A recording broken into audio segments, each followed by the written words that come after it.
भारत ने एनडीआरएफ और मेडिकल की टीम तुर्की भेजी है। गाजियाबाद के इंडियन एयरबेस से राहत कर्मियों को लेकर विशेष विमान इस्तांबुल रवाना हुआ।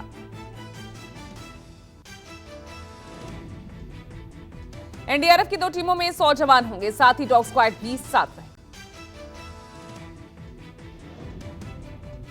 भूकंप पीड़ितों के लिए जरूरी मेडिसिन और दूसरी चीजों की खेप जल्द से जल्द रवाना की जाएगी। पीएम मोदी ने तुर्की सीरिया में भूकंप से तबाही पर शोक जताते हुए हादसे में मारे गए लोगों के परिजनों के प्रति सांत्वना व्यक्त की। तुर्की सीरिया में भूकंप राहत और बचाव के लिए दुनिया भर से राहत पहुंचना शुरू हो गया है। तुर्की में भूकंप से मरने वालों का आंकड़ा 2000 के पार पहुंच चुका है। सीरिया में भी मृतकों की संख्या 1200 के पार निकल चुकी है। भूकंप की वजह से तुर्की में 11,000 से ज्यादा लोग घायल बताए जा रहे हैं, जिनमें सैकड़ों की हालत गंभीर है। वहीं सीरिया के भी कई शहरों में हर तरफ बर्बादी ही बर्बादी नजर आ रही है। भूकंप के तेज झटकों से ताश के पत्तों की तरह गिरी इमारतों के नए नए वीडियो सामने आ रहे हैं। साउथ तुर्की के सनली लुर्फा शहर में एक इमारत देखते ही देखते मिट्टी में तब्दील हो गई। यूनाइटेड स्टेट्स जियोलॉजिकल सर्वे के मुताबिक एक के बाद एक आए 3 बड़े भूकंप के झटकों में मरने वालों का आंकड़ा 10,000 से ज्यादा पहुंच सकता है। यूएसजीएस का तर्क है कि 7.9 की तीव्रता का भूकंप भारी तबाही मचाता है। तुर्की में 1999 में आए भूकंप में 18,000 और 2011 में भूकंप से 800 से ज्यादा लोगों की मौत हुई थी। तुर्की में कड़ाके की ठंड और कम विजिबिलिटी की वजह से राहत बचाव बाधित हो रहा है। कई इलाकों में पारा शून्य से नीचे जा गया है। तुर्की सरकार ने राहत सामग्री के लिए ड्रॉप इन सिस्टम अपनाने पर विचार किया है, जिसमें प्रभावित इलाकों में जरूरी राहत सामग्री कम ऊंचाई से गिराई जा सके ताकि जरूरतमंदों तक जल्द से जल्द राहत पहुंचे। तुर्की सीरिया में प्रलयकारी भूकंप और उसकी तीव्रता की सटीक भविष्यवाणी 3 दिन पहले नीदरलैंड के वैज्ञानिक ने की थी। डच वैज्ञानिक फ्रैंक का 3 फरवरी को यह ट्वीट वायरल हो रहा है। 3 फरवरी को ट्वीट करते हुए उन्होंने कहा था कि आज नहीं तो कल, लेकिन जल्द 7.5 तीव्रता का भूकंप इस क्षेत्र में आने वाला है। तबाही के इस मंजर को देखने के बाद तुर्की की जानी मानी एक्ट्रेस बर्ग केले ने दुनिया भर से मदद की गुहार लगाई। तुर्की के राष्ट्रपति रजब तैयब एर्दोगान के मुताबिक भूकंप से प्रभावित क्षेत्रों में रेस्क्यू ऑपरेशन जारी है। लोगों से अपील की गई है कि वो क्षतिग्रस्त इमारतों में प्रवेश न करें। सीरिया में अलेप्पो और हमा शहर में नुकसान हुआ है। सिविल डिफेंस के मुताबिक सीरिया में तुर्की से लगे इलाकों में कई इमारतें गिर गई। सीरिया की राजधानी दमिश्क में भी भूकंप के झटकों के बाद लोग सड़कों पर आ गए। लेबनान में करीब 40 सेकंड तक भूकंप के झटके महसूस किए गए। संसद में आज कार्यवाही होने की संभावना। अडानी के मुद्दे पर जारी तकरार के बीच कार्यवाही को लेकर सत्ता पक्ष विपक्ष में सहमति। संसदीय कार्य मंत्री प्रहलाद जोशी ने की विपक्ष से राष्ट्रपति के अभिभाषण पर चर्चा में भाग लेने की अपील। कहा सरकार हर मुद्दे पर चर्चा के लिए तैयार। वित्त मंत्री निर्मला सीतारमण ने एक बार फिर अडानी मामले में सरकार की भूमिका को खारिज किया। वित्त मंत्री ने कहा कि एलआईसी और एसबीआई के पैसा निवेश करने में सरकार की कोई भूमिका नहीं होती। कांग्रेस नेता राहुल गांधी ने अडानी मसले पर मोदी सरकार को घेरा। कांग्रेस नेता ने आरोप लगाया कि सरकार सच्चाई छिपाना चाहती है, इसलिए संसद में चर्चा से बच रही है। अडानी समूह से जुड़े मामले की जांच सुप्रीम कोर्ट की निगरानी में कराने की मांग को लेकर आप करेगी प्रदर्शन। यूपी के सभी मंडल मुख्यालयों पर आप देगी धरना। हिंडनबर्ग की रिपोर्ट पर संसद में भारी हंगामा। विपक्ष की नारेबाजी और शोर शराबे के चलते लोकसभा और राज्यसभा की कार्यवाही स्थगित हुई। लोकसभा में हंगामा कर रहे सांसदों पर नाराज हुए स्पीकर ओम बिरला। स्पीकर ने कहा पूरी जनता देख रही है संसद में क्या हो रहा है।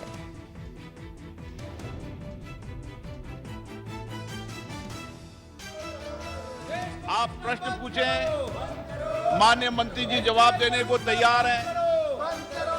ये सदन देश की दिशा तय करता है। अडानी मामले पर संसद परिसर में गांधी प्रतिमा के बाहर विपक्ष का विरोध प्रदर्शन। विपक्ष ने होर्डिंग लेकर प्रदर्शन किया।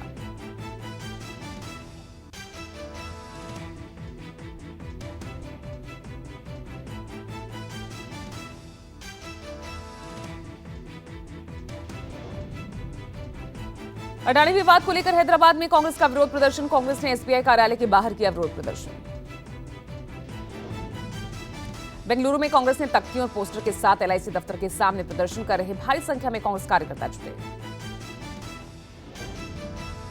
कांग्रेस अध्यक्ष मल्लिकार्जुन खड़गे ने सरकार को घेरा, कहा राष्ट्रपति के अभिभाषण पर हम चर्चा के लिए तैयार हैं, लेकिन पूरे देश में जो गड़बड़ी हो रही है उस पर प्रधानमंत्री जवाब दें। स्पीच के लिए जो महत्व देते हैं वो तो हम देते रहेंगे और देंगे, लेकिन पहला हमारा मुद्दा ये है जो आज गड़बड़ी पूरे देश में हो रही है ऊपर मोदी जी जवाब। आरजेडी सांसद मनोज झा ने कहा जनता परेशान है, लेकिन सरकार अडानी मुद्दे को कवर करने की कोशिश कर रही है, हम इसकी जेपीसी जांच चाहते हैं। कांग्रेस सांसद केसी वेणुगोपाल ने कहा हम ज्वाइंट पार्लियामेंट्री कमेटी की जांच चाहते हैं, सरकार हर चीज को छिपाना चाहती है। समाजवादी पार्टी सांसद रामगोपाल यादव ने कहा कि अडानी के जो शेयर्स एसबीआई और एलआईसी ने खरीदे उसकी जांच हो, ये पैसा क्यों दिया गया, किन शर्तों पर दिया गया। दिल्ली नगर निगम मेयर चुनाव को लेकर आम आदमी पार्टी सुप्रीम कोर्ट का दरवाजा खटखटाएगी। आप नेता आतिशी मार्लेना ने की मांग एससी की निगरानी में हो चुनाव। दिल्ली एनसीडी मेयर का चुनाव 6 फरवरी यानी सोमवार को भी नहीं हो सका। मेयर चुनाव तीसरी बार सियासी खींचतान की वजह से टला। दिल्ली एनसीटी को लेकर आम आदमी पार्टी और बीजेपी आज दोनों सड़कों पर उतरेगी। आप जहां बीजेपी मुख्यालय का घेराव करेगी तो बीजेपी मंदिर पुजारी प्रकोष्ठ सीएम केजरीवाल के घर के बाहर प्रदर्शन करेगी। मेयर चुनाव को लेकर बीजेपी का बड़ा आरोप, आपने हमारे 10 पार्षदों को दिए करोड़ों के ऑफर। बीजेपी नेताओं ने अपने सभी 10 पार्षद मीडिया के सामने पेश किए। आपने बीजेपी पर दिल्ली नगर निगम में ऑपरेशन लोटस का आरोप लगाया। आतिशी ने प्रेस कॉन्फ्रेंस कर कहा बीजेपी अब तक आप पार्षद खरीद नहीं पाई। केंद्र सरकार ने हज यात्रियों के लिए नई योजना का ऐलान किया है। हज पॉलिसी 2023 के मुताबिक अब यात्रा के लिए आवेदन फ्री होगा। कोरोना वैक्सीन कोविशील्ड के हार्ट अटैक के लिए जिम्मेदार होने की आशंकाओं की जांच होगी। दरअसल कई भारतीय डॉक्टर्स की अपील को ब्रिटिश कंपनी ने मान लिया है। यूपी में रोडवेज बस और ऑटो टैक्सी का किराया मंगलवार रात 12 बजे से बढ़ गया है। रोडवेज बसों में 25 पैसे प्रति किलोमीटर की बढ़ोतरी हुई है। आज दिल्ली में मेडिकल एसोसिएशन प्रदर्शन करेगा। दिल्ली के जंतर मंतर पर नीट को लेकर प्रदर्शन किया जाएगा। इंडियन नेवी ने आईएनएस विक्रांत पर 2 लड़ाकू विमानों की सफल लैंडिंग कराकर इतिहास रचा। स्वदेश निर्मित युद्धपोत पर लाइट कॉम्बैट एयरक्राफ्ट तेजस और मिग-29 को उतारा गया। त्रिपुरा में विधानसभा चुनाव प्रचार में आज ममता बनर्जी की एंट्री। पश्चिम बंगाल सीएम आज सुबह 11 बजे अगरतला में रोड शो और पदयात्रा करेंगे।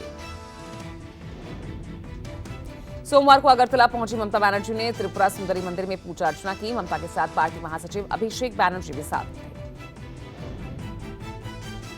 त्रिपुरा चुनाव प्रचार पर आए केंद्रीय गृह मंत्री अमित शाह ने सोमवार शाम सीएम मनिक साहा के साथ किया रोड शो। गृह मंत्री अमित शाह का मिशन त्रिपुरा अगरतला में रैली को संबोधित किया। कहा बीजेपी ने त्रिपुरा को विकसित करने का काम किया। अमित शाह ने कम्युनिस्ट और कांग्रेस पार्टी पर साधा निशाना। कहा हम सब मिले हुए हैं, हमने त्रिपुरा से कैडर का राज खत्म किया।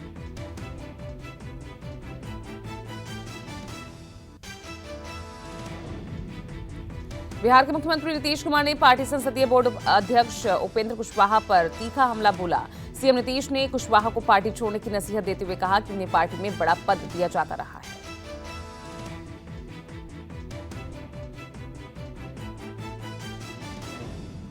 पड़ेगा कि आप बताइए हम उस आदमी को कितना बढ़ाए, एमएलए बना दिए, हम लोग अपनी तरफ से पार्टी का लीडर बनाए, आप फिर उसके बाद भाग गए, फिर आ गया एक बार तो एमपी बनना, उसको राज्यसभा भी बना दिए। जेडीयू प्रदेश अध्यक्ष उमेश कुशवाहा ने साफ किया कि मौजूदा पार्टी अध्यक्ष कुशवाहा के साथ जाने वालों पर कार्रवाई होगी। प्रदेश अध्यक्ष ने उपेंद्र से बातचीत की संभावनाओं को भी खारिज किया। मैंने कहा कि ये पार्टी जो है माननीय मुख्यमंत्री नीतीश कुमार जी के संघर्ष की उपज की पार्टी है। उनके जो लोग हैं माननीय मुख्यमंत्री जी के, वो कोई कार्यकर्ता उस बैठक में भाग नहीं था। तो कार्रवाई होगी क्या उन पर? अगर कोई भी वर्कर उसमें जाता है। अरे हम तो कहें कि हम लोग नजर रखे हैं, अब देखते तो जाइए, थोड़ा इंतजार तो कर लीजिए। पश्चिम बंगाल की मुख्यमंत्री ममता बनर्जी ने केंद्र की मोदी सरकार पर हमला बोला। सेंट जेवियर्स विश्वविद्यालय के चौथे दीक्षांत समारोह में ममता को मानद डिलीट से सम्मानित किया गया। कर्नाटक के दौरे पर पहुंचे प्रधानमंत्री नरेंद्र मोदी ने इंडिया एनर्जी वीक का उद्घाटन किया। कार्यक्रम को संबोधित करते हुए तुर्की में आए भूकंप पर दुख जताया। पीएम ने अपने संबोधन में कहा, आज भारत विश्व की सबसे मजबूत आवाजों में से एक है। देश में ऊर्जा के क्षेत्र के लिए अभूतपूर्व संभावनाएं। पीएम ने कहा, आईएमएफ द्वारा हाल ही में किए गए विकास प्रक्षेपण से पता चलता है कि भारत दुनिया में सबसे तेजी से बढ़ती प्रमुख अर्थव्यवस्था बना रहेगा। पीएम ने बेंगलुरु के युवाओं की तारीफ की। कहा, बेंगलुरु टेक्नोलॉजी, टैलेंट और इनोवेशन की एनर्जी से भरा एक शहर है।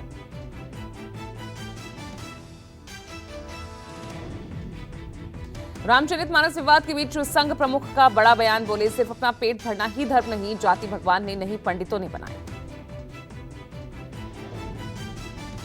मोहन भागवत बोले, ईश्वर के लिए हम सब एक हैं, हिंदू और मुसलमान सभी एक ही हैं। समाज और धर्म को द्वेष की नजर से मत देखो। आरएसएस प्रमुख मोहन भागवत के बयान पर स्वामी प्रसाद मौर्य ने प्रतिक्रिया जाहिर की। कहा, आरएसएस प्रमुख भागवत ने धर्म की आड़ में शोषण करने वाले धर्म के ठेकेदारों और ढोंगियों की कलई खोल दी। स्वामी प्रसाद मौर्य ने कहा, महिलाओं, आदिवासियों, दलितों और पिछड़ों को गाली देने वाले लोगों की पोल खुली। बेरोजगार और किसानों के मुद्दों को लेकर राजस्थान के निर्दलीय विधायक अनोखा प्रदर्शन करते नजर आए। जयपुर के सेंट्रल पार्क में दौड़े एमएलए बलजीत यादव।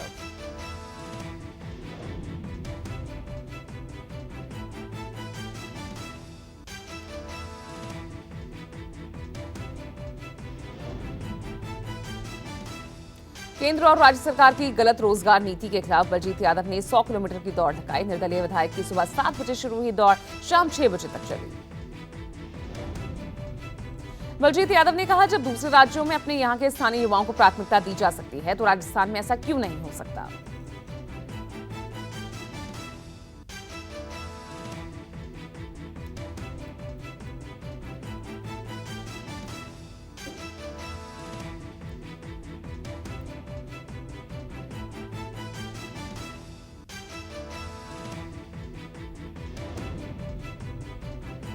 पंजाब के पूर्व मंत्री साधु सिंह धर्मसोत को आज कोर्ट में पेश किया जाएगा। सोमवार को विजिलेंस ब्यूरो ने साधु सिंह को आय से अधिक संपत्ति के आरोप में गिरफ्तार किया था। झारखंड जामताड़ा के निलंबित कांग्रेस विधायक इरफान अंसारी ने प्रवर्तन निदेशालय ने 10 घंटे पूछताछ उनसे की। इरफान नकदी जब्ती मामले में फंसे थे। गुजरात के सुरेंद्रनगर के कुलगांव में आपसी रंजिश में 3 लोगों की हत्या। गटर के पानी को लेकर 2 परिवारों में विवाद था। पंजाब के पटियाला में पुलिस ने लगभग 8.5 लाख के जाली नोटों के साथ 3 को गिरफ्तार किया। पकड़े गए आरोपी प्रिंटर के जरिए नकली नोट छापते थे। बांग्लादेश में ठाकुरगंज जिले के बलियाडांकी में 12 हिंदू मंदिरों में तोड़फोड़ के खिलाफ गुस्सा। सोमवार को बड़ी संख्या में लोगों ने प्रदर्शन किया। बांग्लादेश के गृह मंत्री असदुज्जमा खान ने हिंदू मंदिरों पर हुए हमले को कट्टरपंथियों की करतूत बताया। पाकिस्तान के पूर्व राष्ट्रपति जनरल परवेज मुशर्रफ का पार्थिव शरीर कल रात कराची पहुंचा। 79 साल के मुशर्रफ का दुबई में रविवार को लंबी बीमारी के बाद निधन हुआ।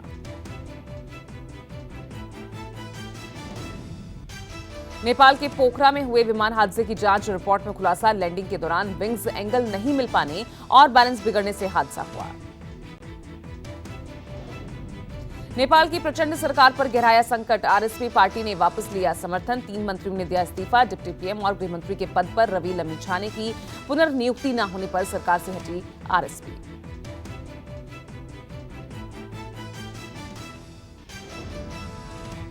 चीन ने पाकिस्तान को कर्ज देने में रियायत देने से किया 2 टूक इनकार। चीन ने श्रीलंका को कर्ज चुकाने की समय सीमा में 2 साल की मोहलत दी है। तुर्की में आए विनाशकारी भूकंप का कहर। सीरिया सीमा के पास कहमानर मारश में भी टूटा है। भूकंप से तबाह हुए ये वही शहर है जहां से विदेशी आतंकी संगठन आईएसआईएस में शामिल होने सीरिया भागते थे। अर्जेंटीना में हत्या के आरोप में 5 रग्बी प्लेयर्स को उम्र कैद की सजा। 2020 में रग्बी प्लेयर्स ने पीट कर की थी 18 साल के लड़के की हत्या। यूक्रेन ने रक्षा मंत्री ओलेक्सी को पद से हटा दिया है। राष्ट्रपति जेलेंस्की ने जंग के बीच भ्रष्टाचार के आरोप के बाद ओलेक्सी को हटाया।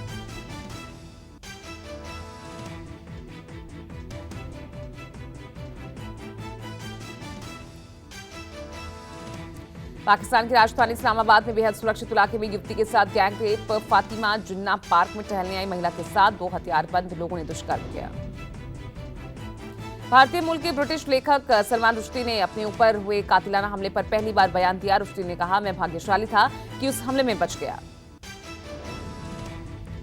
विमेंस प्रीमियर लीग के आयोजन स्थल और तारीखों का ऐलान। 4 से 26 मार्च तक मुंबई में खेला जाएगा पहला WPL। ऑस्ट्रेलियाई बल्लेबाज उस्मान ख्वाजा ने स्पिनर आर अश्विन को कठिन चुनौती बताया है। ख्वाजा ने कहा, भारतीय पिच पर अश्विन का मुकाबला करना बेहद कठिन होगा। पाकिस्तान के पूर्व धुरंधर जावेद मियांदाद ने भारत को लेकर भड़काऊ बयान दिया। मियांदाद ने ICC भारत पर कार्रवाई करने की मांग की है। आज 7 फेरे लेकर एक दूजे के हो जाएंगे सिद्धार्थ मल्होत्रा और कियारा आडवाणी। बॉलीवुड के कई सितारे भी शादी में शामिल होने जैसलमेर पहुंचे। कपल की शादी के लिए जैसलमेर का सूर्यगढ़ पैलेस सज धजकर तैयार। परिवार और दोस्तों की मौजूदगी में प्री वेडिंग फंक्शन शुरू।